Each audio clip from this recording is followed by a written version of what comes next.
Ainsworth Kelly, Guidance Counselor, Lennon High School. Well, the school was plunged into mourning this morning as a result of this accident. I am sure that we have to be going through grief sessions at this time. I'm sure that many of the students are at the first stage of grieving, which is denial. And so we, as a school, we have to be bonding together at this time to ensure that the students there will have the counseling sessions that they need to get through this tragedy. It's a very rough time in the community.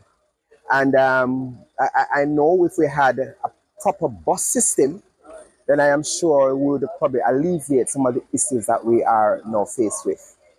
We continue to get the support from members of the community. I understand that principals from other schools are presently at the school giving their support. I am sure that the community persons have rallied around to help to give the support that the school really need at this very critical time. I am Robert Nestor Morgan, Member of Parliament for North Central Clarendon. I was in Cabinet this morning and I heard that there was a major car accident involving students. I think it was 2 cars. The car that had the students from Lennon, I think, overturned, and we lost 2 of our students. 1 is in critical condition and 2 others are injured. So the police are actually doing their investigation, but the driver of the car where the students died, as we can't locate him. I am actually here at the Maypen Hospital. I'm here with the principal and the guidance counselors. The parents of the children are coming in. As you can imagine, it's a very tragic situation, and we're just here to pledge support. I've spoken to the Prime Minister about it. He has been briefed. Also, the Minister of Education has been briefed. The ministry has activated its grief counseling unit. All the principals in the area have assembled at Lennon to provide support to the students there. And we just want anyone who can pray for us, who can provide any support to the parents and the families of these children and the students at Lennon, to have us in your hearts as we go through this very challenging tragedy. In terms of the allegation, though, we see the officer allegation. Do you think that practice should continue? Well, I've spoken to the police and they said that they have consulted with the authority and they don't have any evidence that that allegation is true. I am not an investigator. I have to go by what the police have said. What I do know is that the police say 2 cars collided, a Probox and a Subaru. I don't know the circumstances of the collision. And I think the most important thing is that we've lost 2 of our students. The police can deal with that other part. I'm here to assist the families and the students.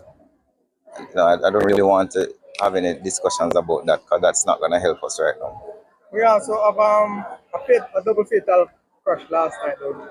It is a concern. We realize that even coming down last week, we have been a lot of fatalities on our road. I think we've had a problem with people and how they drive. I mean, the Road Safety Council and the Road Safety Unit have spent a lot of time in trying to educate the public about the speeding and about the dangerous driving. And I think the government just going to have to do a lot of work. I know that Minister Vaz has been working really hard, as well as the Minister of National Security and the Prime Minister himself, to really try to get people to drive better on the roads, because here we are. We've lost 2 of our children to an accident that, based on the reports, could have been prevented. So let's touch your portfolio, Minister. One of the things that we have a concern is the condition of the roadways. Could you speak to that as well, sir? There's no information that the conditions of the roadway have led to this. No, not in this instance. But right. As we go through and we're getting closer to the festive season, persons and the taxi drivers are complaining that the condition of the roadways are making it difficult for drivers. Well, we've had several weeks of rain and we have tried our very best to do some work in the rain. It has not really worked out. We have lost a lot of asphalt because you can't patch in the rain. It's not an issue of whether the resources are there, but the climate change that has impacted us since Beryl. We've had more rains in the last 3 months than we've had in a very long time. Now, the commitment we make as a government is that we're going to do everything in our power. The resources have been given. Each member of parliament has been allocated about $30 million for road repair. the National Works Agency had been allocated a lot of money as well for road repair. So as soon as the rain eases up, as you can see, we have overcast skies now, which means that we're probably going to have rain again. The other thing I want to say is that we all were taught as drivers that we need to be conscious of the road conditions that we are driving on.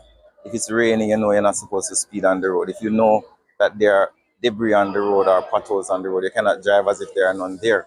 The reality of it is that there are going to be road challenges, and the conscientious driver must always be conscious, because honestly, if you are not conscious about the road that you're driving on, you may lose your life and you may cause other persons to lose their lives.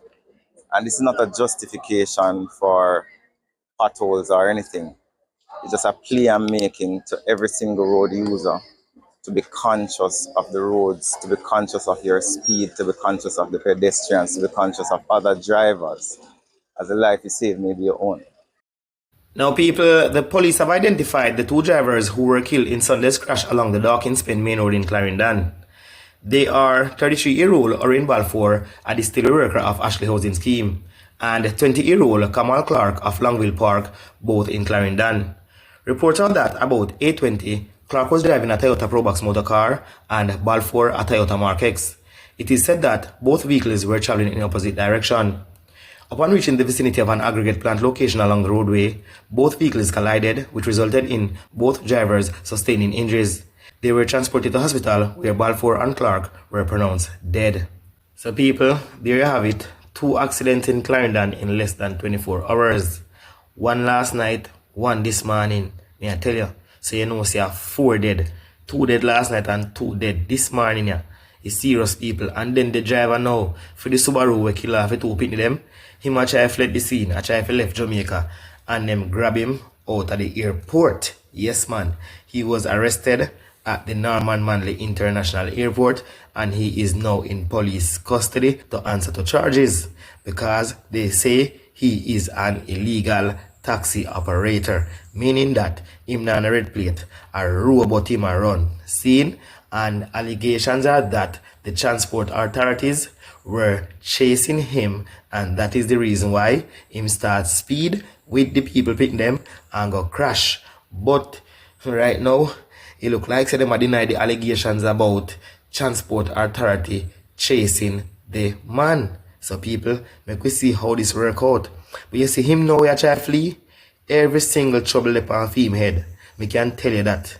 But make we see how this work out, because the people picking them dead and gone, me I tell you, and it is not nice for no say that are the reason why them dead. Again, when me say RIP, and condolences goes out to the families, friends and well-wishers of the 4 persons that were killed in accidents in Clarendon. I'm out.